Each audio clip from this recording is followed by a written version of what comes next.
Hi, everyone. I'm Mani Kanuja, and I'm AI/ML Specialist Solution Architect at AWS. And today we'll be talking about how to train huge large model with 175 billion parameters using SageMaker. And so this is the episode 3 of SageMaker Friday. So welcome, and I have with me Emily Weber, who will be walking us through the code. Yep. Hey folks, Emily Weber, MLSA, and today we're going to get to learn how to train a GPT-2 model. While we absolutely can scale up to 175 billion parameters and more on AWS, actually today we're going to look at a 30 billion parameter config. So if you're asking, hey, where is the notebook for this? Step 1, you're going to go to the repository that's called SageMaker Examples. So you're just going to go ahead and search for SageMaker Examples repository. And then today we have 2 notebooks in store. So the first notebook is, so we're in that SageMaker Examples, they're both here. First notebook is down here in this repository, in this directory that's called training. So it's in the training directory. And then within training, we have this thing here that's called distributed training. We're going to look at PyTorch, and then you'll notice we have 2 options here. One option is data parallel, and the other option is model parallel. Mani, which directory do you think we're going to go into today? Let's go to the model parallel. Let's give that a shot. Let's start with that, yeah. Hey, 3 more options. Now, which one do you think we're going to do? Oh, you just mentioned GPT-2, right? I did indeed. Let's take a look. Bing, bing, bing. Yeah, that's the one. So GPT-2. And so we've got a really nice notebook, Train GPT. It's funny how it's called simple in the notebook. It's anything but simple, but it's listed as the simple notebook here. So this is the notebook we're going to walk through today. And again, this notebook primarily deals with what's called model parallel. The good news is that the AWS APIs for using these are very accessible. So there's 2 APIs that we want to look at today. And the first one is called model parallel, where generally speaking, the purpose of model parallel is to take your custom neural network.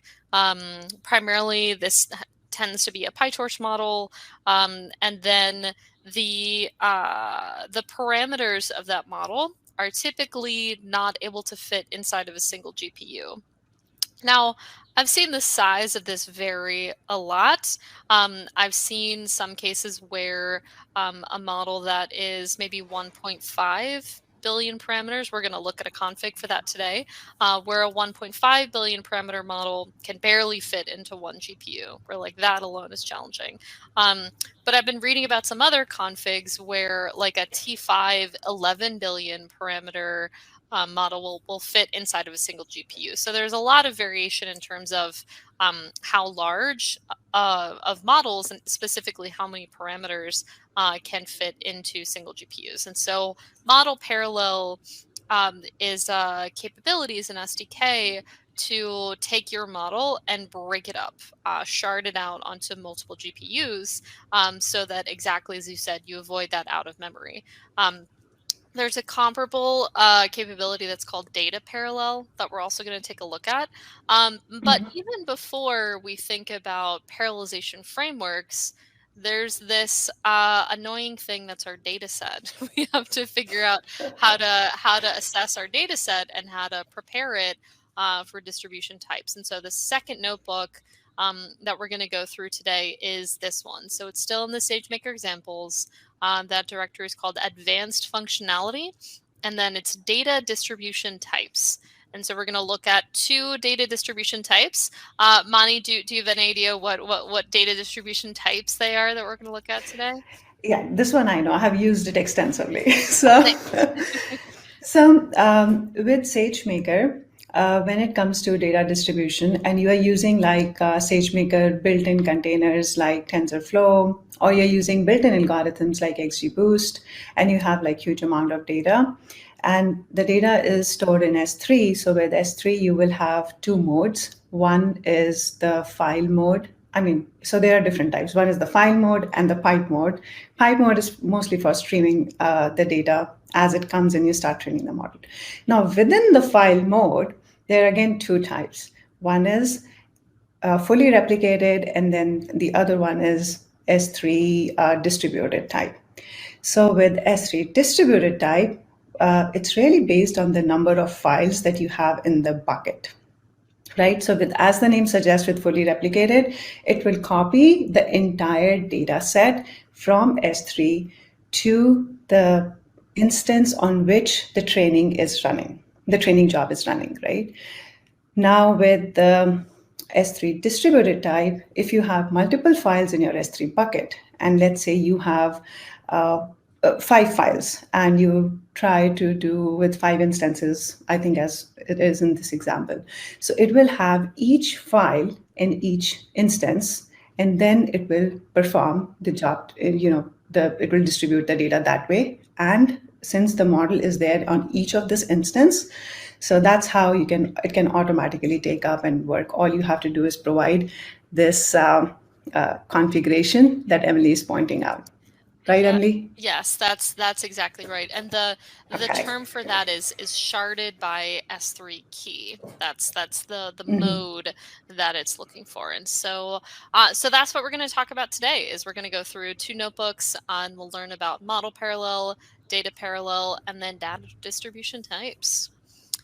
And so, so this first notebook that we're going to take a look at, and obviously we're sitting here in SageMaker Studio, and I turned on a really big machine last night. I just realized. So, so this notebook ships with 2 data types. Actually, it ships with a smaller data type that is not meant to converge the model. Actually, it's just to kind of get through CI testing that we have for our repository.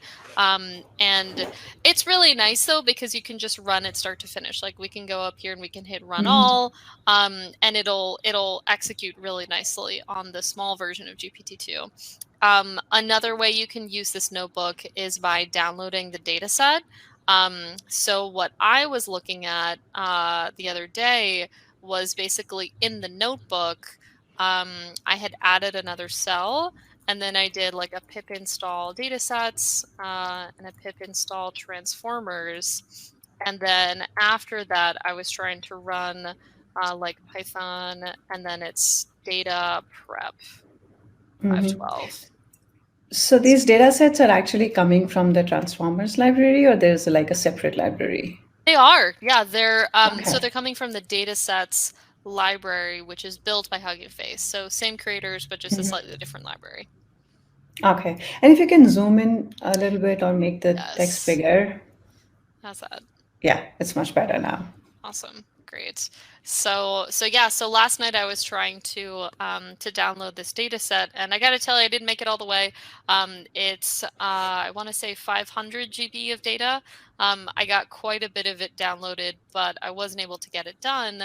But I was able to sit on a really large instance. So check this thing out. Right now, my studio notebook has 96 vCPUs and 192 GAB. So this is, I want to say, a C5. This is not a C5 large. No, this is, yeah, here we go. This is a C5.24 XL. 24. So a fun little exercise in upgrading your instance. So we'll just leave that there. Cool. So to take it from the top here, so step 1, pip install your SageMaker SDK, get your role set up. This all looks familiar. Prepping the data set. I'm going to skip this part. We're going to point to our bucket. If it's none, so I like this notebook because they sort of auto default to the session bucket, where they'll automatically look up the session bucket and then download it for you. So so again, they point to your bucket name, and then upload this sort of mock data set. And then we get this point, you're like, okay, my data's been already loaded to S3. So it's just a really nice kind of notebook experience. And how Then long, how big is this data set, the mock data set that we are using, the smaller one? Any idea? Any rough idea? I want to say in the order of a few GB. It's probably not. It's not Okay. massive. It's enough to train a to fine tune a small GPT-2 model, but not massive. Okay. So then we come to this other interesting option that's called FSX. Any ideas, Mani, what that might be about? Yeah, so we do have our file system, right? FSX, and we always say if you're using like doing some high performance computing, that's how you should use FSX rather than S3, because S3 is trying to copy the data, will copy the entire data either in the distributed mode or just copy the data to your instance. But with FSX, if your data is already there on that file system, then it will really mount that FSX to your training instance. So that copying step, so that's like eliminated. So it's faster. And I've tried that. It's quite fast. Yeah. And it's simple also to use. I mean, you just create the FSX file system, and then you provide your S3 location, and it automatically gets the data to your FSX file system, right? Yeah, no, that's exactly right. So essentially, so at AWS, obviously, we have a ton of different file systems. SageMaker supports 2 file systems for training natively. The one we're looking at here is FSX for Lustre specifically, and it's a high performance distributed data system and file system. If and when you are using FSX for Lustre as a training data input for SageMaker, you're going to need that to sit in a VPC. So you'll see a few other parameters related to your VPC. In any case, we're going to cruise right on because we're not going to do that. so yeah, this notebook is very simple. It's using a script and then running model parallel on that script without using FSX. When you're working with smaller data sets, I typically say somewhere in the 10 GB area. So if you're looking at around 10 gigs in your data set size, then that's about my threshold for starting to really consider and then recommend FSX for Lustre. If you're smaller than that, it's really not a big deal.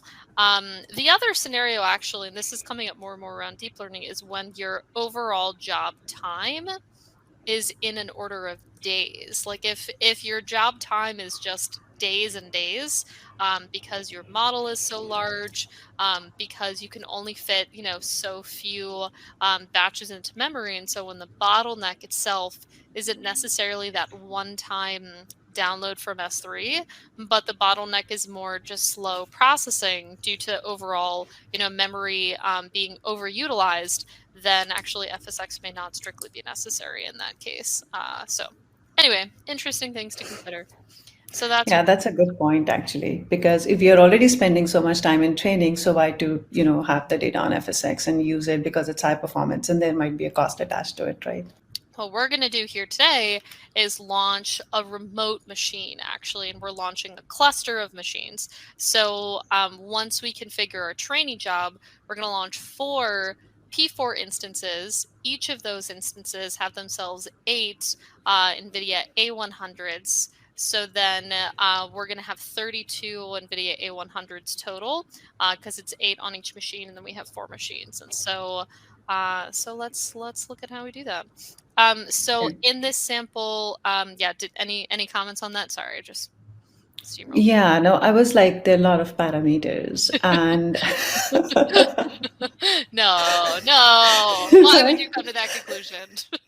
so, but there's some of them that are standing out with me, and I think you'll be talking about this. And so, for example, shard optimizer state, activation checkpoint, or the activation strategy, and then FP16. I believe that has to do something with the model parallel and how we optimize our jobs, right? Yes.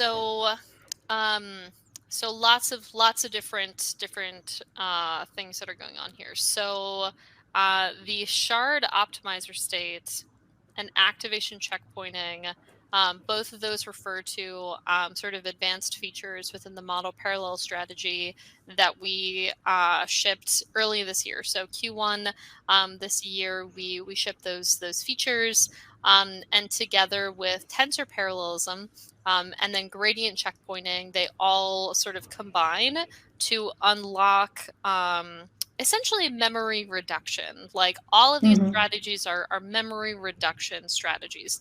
They reduce the memory footprint of your model within the GPU itself. So A100s have 40 GB of memory per GPU.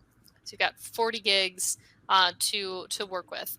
A important step in scaling your model is learning how to reduce your memory footprint.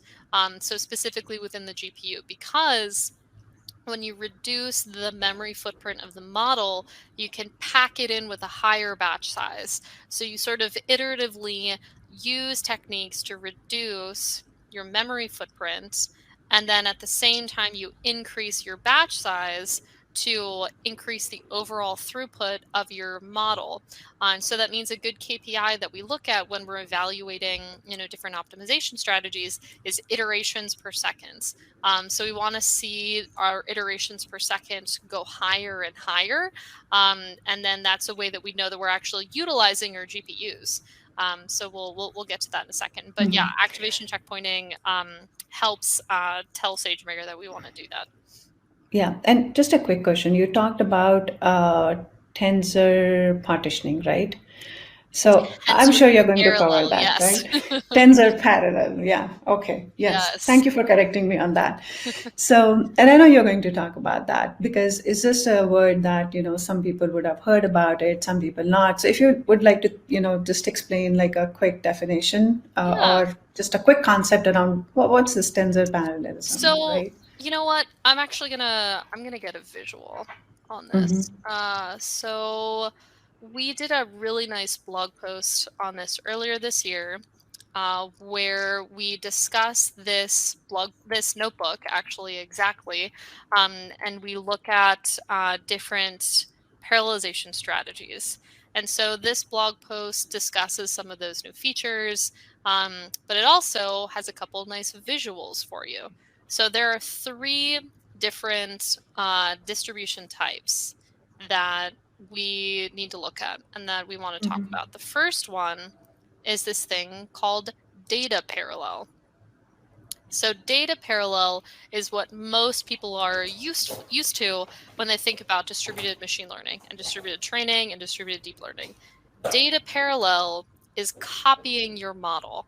It's copying the entire model, and it's going to make replicas of that model. It's going to make replicas of that model per node and per accelerator or per GPU in that node.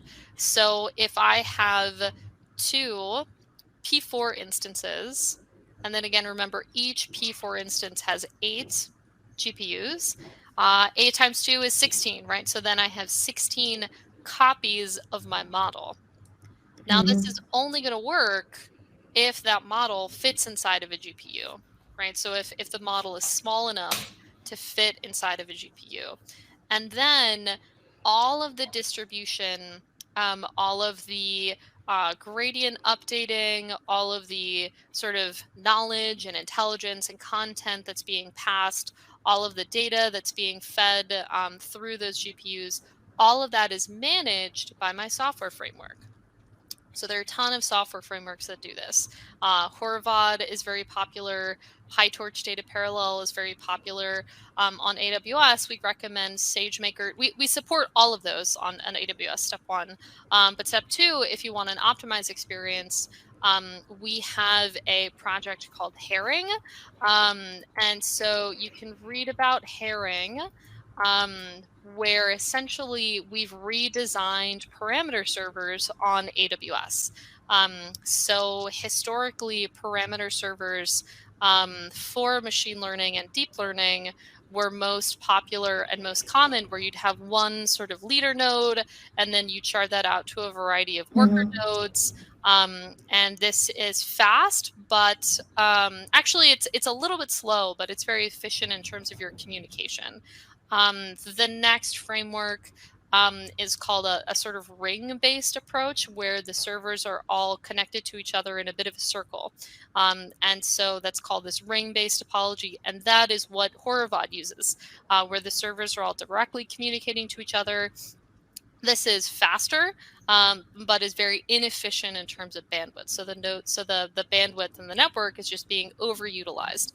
So Herring is a way to farm out the parameter server actually onto the onto the CPU. So we use the CPU of all of these nodes to communicate with each other on AWS. We also use the Elastic Fabric adapter, so EFA, which is supported by the P3 and the P4 machines, for an overall much faster distributed training experience. So if you are using Horovod, or if we're using PyTorch distributed data parallel, we actually estimate that SageMaker data parallel, or Herring, should be 20 to 40% faster on AWS. So if you're running, a distributed Horovod job, say on EC2, and then say you move that over to SageMaker, and then you pop in the data parallel backend, which is a single line of code, then you should just see your job time increase. And so decrease. Yeah. Your throughput increase, your job time is going to decrease. Yes. Yeah, so that is data parallel. Okay, awesome. So basically we are using CPU for the communication rather than using the GPUs to make it faster. So when you are doing it on AWS, because it's highly optimized for AWS, the performance is like 40%, up to 40% better, right? Yes, ma'am. Okay, that sounds good. And then we also have to have the bigger batch size, right? Because you mentioned, like, even if you're using like two GPUs, two instances, which has 8 GPU each, there are 16 GPUs. And when you are, and they will be divided, like the data is still, divided among all these GPUs, then you have to have a bigger batch size then, right? Otherwise the model will not converge. Exactly. Yes. So for Okay. each time we change our distribution strategy, we actually need to update some of our parameters. We need to update our overall learning rate. We need to update our overall batch size. An easy way to attack this is in the config for your scripts, which we actually have in the notebook. You want to parameterize the number of instances you're using and the number of accelerators per instance.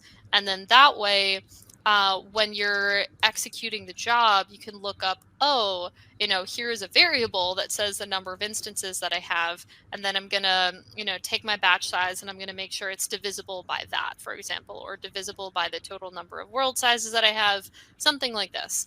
And then you parameterize every version of your deep learning model that you want to scale by your overall world size. Okay, sounds good. So I think we have talked quite a lot about the data parallel. Let's go to that tensor parallel thing that you were mentioning, right? So step 2 in our distribution world is this thing that's called model parallel.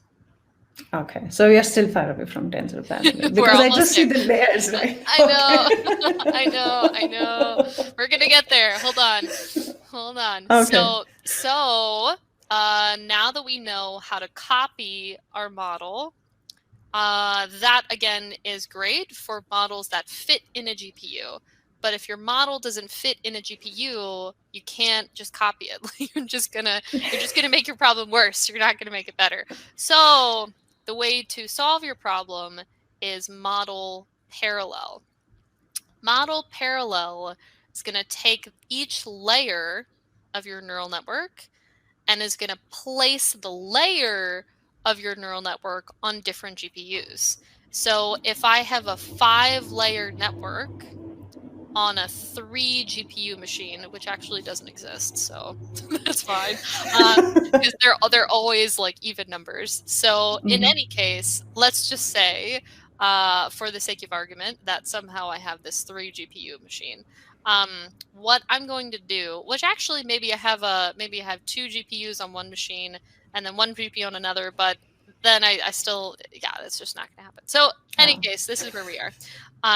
So let's say my model, my neural network, has 5 layers.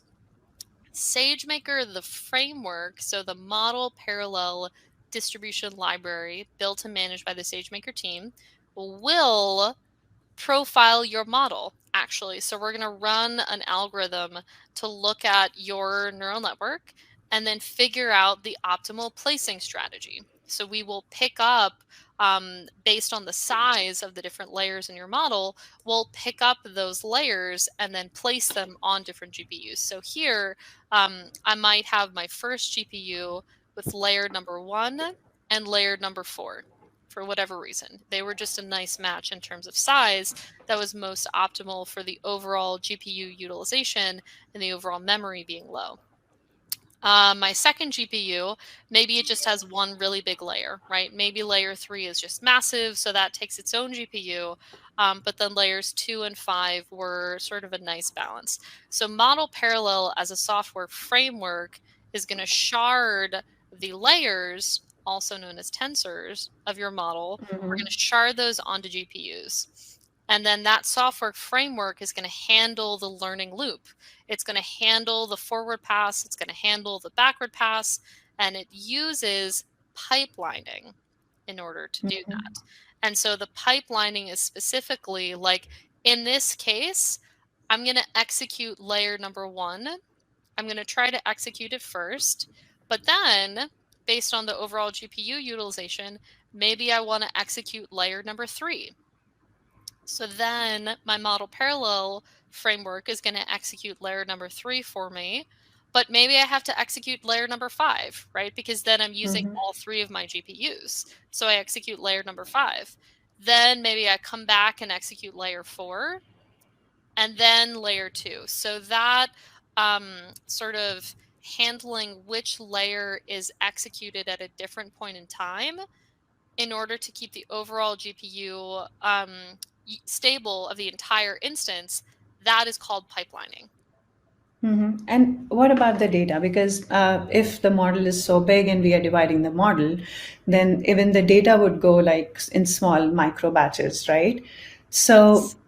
and good you talked about the execution pipeline, because as you mentioned, it can select the different layers, and thank God I don't have to, like, we don't have to divide this. Trust me, I tried it. This was crazy. So it's automatic. Good part. For anyone who wants to try, you can. Like, you can, in fact, bring your own placement strategy and your own execution strategy, and you are more than welcome to execute that yourself. But the overwhelming majority of customers don't do that. They just let the machine figure out how best to place it. So we have both the options, like manual placement, as well as we can let SageMaker library do that for us. And now these data is in micro batches. It comes in with the layer 1, calculates the gradients, and there is whole passing along. And I'm still assuming that all this communication is also happening via the CPUs, right? Because you mentioned we have to optimize on the network. So that's a Correct. good. Yes. Okay, that's Yeah. interesting. And we want to again maintain, we want to hold the GPU memory for the forward and backward pass as much as possible. Yeah, and one more thing. So, what if my one layer is too big and it doesn't fit in a GPU memory? Then what will happen? Can that handle this? Can this library handle that? Okay, Then awesome. we finally make it to, and I just realized I can zoom in here. So look at that zoom. That's way better.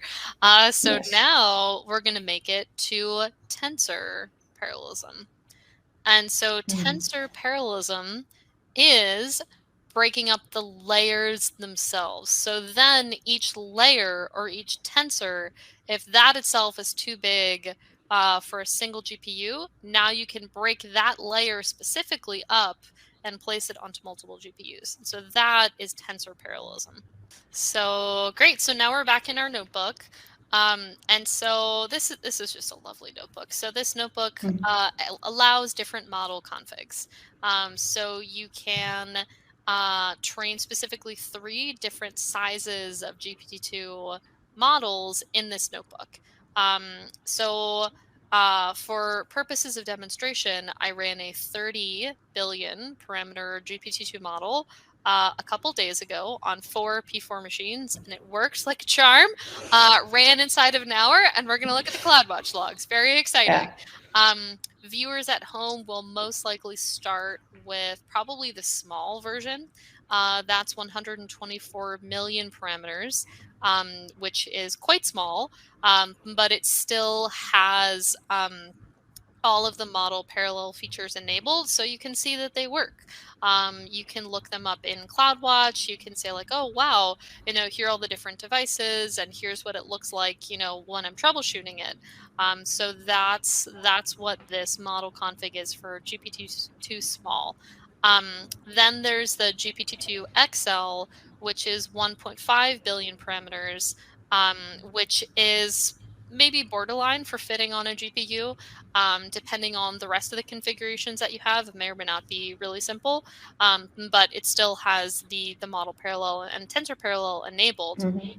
And then the one we actually ran was the 30 billion version where model parallel is strictly necessary. Like this is the classic case where you're trying to train, the next big science model. Kudos to Hugging Face for doing that. We'll talk about that initiative in a second. But say you want to train, the next massive model, and then you get an out of memory error. And so, so again, we're using parallelization strategies to get around those. Yeah, and you call this a simple because it's only 30 billion or 124 million or 1.5 billion parameters. I know. Okay. And one thing you mentioned that, 124 million parameters, quite a big model, can still fit into one GPU. But what about the data? Because this data is huge. And then if you try to fit such a huge model into single GPU memory, then the batch size would be smaller. Otherwise, people will still might face code out of memory. Yes. So Right. that's why we also see the batch sizes included in the configs. They're not very different, honestly. I mean, between GPT-2 small versus the XL, the train batch size is still only 2. And I want to say that's per device. So each accelerator is going to get a batch size of 2. And then we'll multiply that times 8 for the overall instance level batch size. So then per instance, that would be a batch size of 8. And then if we look at the 30 billion parameter setting, they're setting the accelerator batch size to the per device to 5. So then we would do 5 times 8, which would give us a 40 batch size at the machine level. Okay, so this batch size is not the global batch size; it's like the per accelerator batch size. That's my understanding. Yeah, because actually in the model parallel world, the global batch size needs to be evenly divisible by the number of accelerators. And so my assumption is that this, because 5 is clearly not evenly divisible by 8, my reduction here is that is the per device batch size. Yeah. And another thing, I was looking at the script earlier, Emily.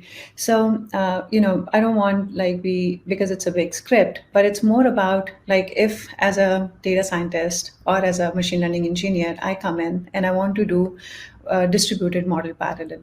So what are the high level steps that I have to keep in mind? And now with any model, I can just, make sure that at least I have those high level steps and then we can, because there's so many helper functions in the script, sometimes it gets very confusing, right? I know, it definitely does. So before we dive into the script, actually, let's look at the job configuration, and then we can talk through sort of what's going on there. So first off, again, the instance type, the number of instances, and the number of GPUs per instance all of this you can and should set as a variable. So kudos to John Caracas who built this notebook for doing that, because that's a pro tip, is to parameterize that. So again, we're running on P4 machines. Each P4 has 8 GPUs, and we're going to run on 4 of these. And so we're also going to configure this thing that's called EBS. So EBS is a way to determine how large your disk storage can be on your training job. So when we execute these remote instances, when they turn on to run training, what we're going to do is tell SageMaker how much disk to configure, disk storage. And if you're using, depending on which save strategy you use, I think we set a save strategy to 1, which is definitely the best one. Like, that means how many copies of your overall model is being saved per checkpoint. So if you're only saving 1, then you're not saving as frequently, and your disk isn't being totally consumed by your model. So another pro tip that I get asked about pretty regularly is if you get like an out of disk error and you still have hundreds, of gigs in your volume, just change your save strategy to something that's a little bit less aggressive there. So we'll set that here. And then we're going to create this thing that's called an estimator. So we talked about estimators. Actually, Mani and I talked about it on our intro for SageMaker Fridays in episode 1. But I wanted to spend a little bit of time drilling into this concept today, because this comes up every time in deep learning. So within the SageMaker world, we have a variety of managed containers. And if you're asking, what are these? Where are these? Let me show you. So it's called AWS Deep Learning Containers on GitHub. And so right out here, we have more than 70 deep learning containers across different frameworks. 2 ways of working with these. You can point to them via the estimator. So when you're using this estimator, that is using a deep learning container. That is what this is. This is a variable that points to that pre-built deep learning container. And then you can bring this entry point script along with any other packages you have. So in this source directory that you specify, you can bring requirements.txt, itemized list of all the packages that you need. You can also extend a deep learning container. Yeah, so when I was about to ask that. Totally. So when you extend a deep learning container, what you're going to do is build a Docker file. So your Docker file, which you can generally do on SageMaker. Actually, a ton of people, it's really common to train your own Docker file on SageMaker, because then you're controlling the entire environment and you know sort of end to end what's going on. So personally, that's not my favorite. Actually, my MO is to use the deep learning containers and like bring my own scripts, just because it's faster. You avoid the Docker build process, but to each their own. So what you're going to do with this Docker file is you're going to point to that deep learning container. So this is the exact address for pointing to a PyTorch 1.5.1 machine using Ubuntu 16.04, etc., and Python 3.6. So you can use this repository where we list the addresses for these containers. We list the versions of them. We list the source code so you can see exactly how this container is built out. And then you can extend it. So again, point to that container, extend it with all of the rest of your code, and then set your main program with this.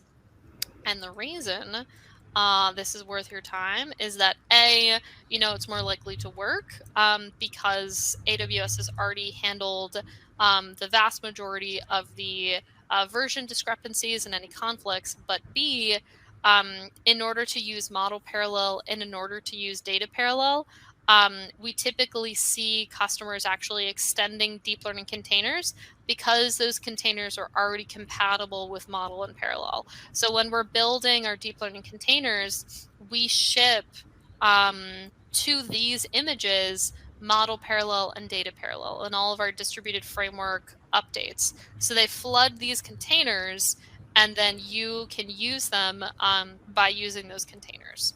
So Yes. we're setting up a PyTorch estimator. We're passing in the train GPT simple script, which is right out here. Not going to have time to go through this in detail, but at a high level, so this is using actually PyTorch distributed data parallel to enable data parallel across nodes.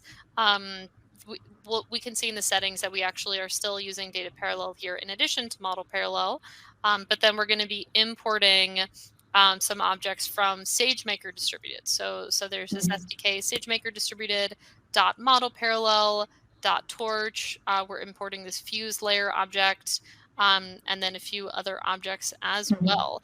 And generally, the term to kind of key off of here is SMP. So if we just search for where SMP is used, the most common place is this thing called SMP.step. That's really the heart and soul of SageMaker Model Parallel. So for SMP.step, we need to kind of refactor our script to use this train step and this test step function, where it takes our model, our optimizer, and is going to basically pass the input IDs and the attention mask into the model and then compute the loss. And so what SageMaker Model Parallel is going to do is when we add this decorator, which you can see at the top, when we add this decorator to the train step, every action that happens inside of this decorator is included within the model parallel framework. So it's going to be sharded. It's going to be included within the pipelining strategy, may or may not have the optimizer sharded depending on the rest of our configurations. But that's the primary way that we interact with SMP is through these steps. A couple other ways that we interact with SMP, you can look up the rank size, which is what's happening down there. There's also this key step where we load the model, actually, where we're going to pass the overall model itself into this SMP. So we're loading from a checkpoint right here where we pick that model up from disk and then we load it into that SMP object. So I would say that's the primary other step. And then we also use it just kind of as a utility here to just look up which rank we have and then make sure we're only saving on the leader rank. And that's what I'm going to say about that because we don't have any more time. So we're going to keep cruising. Yeah. So just a quick summarization. So if I have to use model parallel, I will first import the SageMaker model parallel library as SMP, like you showed, among other things. But I'm just talking about the high level, most important stuff. Then I'm going to load my, then I'm going to initialize SMP with the SMP init function. And then I'm going to load my model into the SMP, the model parallel, distributed model parallel wrapper. And if I'm using optimizer sharding, then I will also use the distributed optimizer and wrap my optimizer around that. And then with the step 3, because I'm implementing, like you have shown the same function for training and the test, then I will use the smb.step decorator to basically tell the model parallel library that, oh, this is how you will find the forward and the backward pass, and that's how they're implemented. So it kind of gives us flexibility, right? And then I think the 5th point is calculating the loss and mentioning the function that you want, because each loss will be calculated in a distributed fashion. So we need to basically point out to some mechanism to basically reduce that, and so that we can get the average loss, right? So the 5 steps. Beautiful. Okay, awesome. Let's go. All right. So cruising on. So we're going to pass this into our PyTorch estimator. We could also pass it into our Hugging Face estimator, but both are good. So we're passing in our instance type, size, count, session.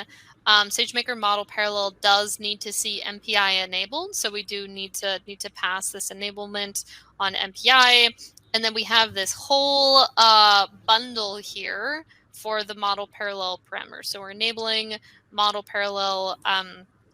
We are enabling this DDP. So again, turning on distributed data parallel, setting the tensor parallel degree, the partitions, the sharding optimizer state, and the other parameters as well.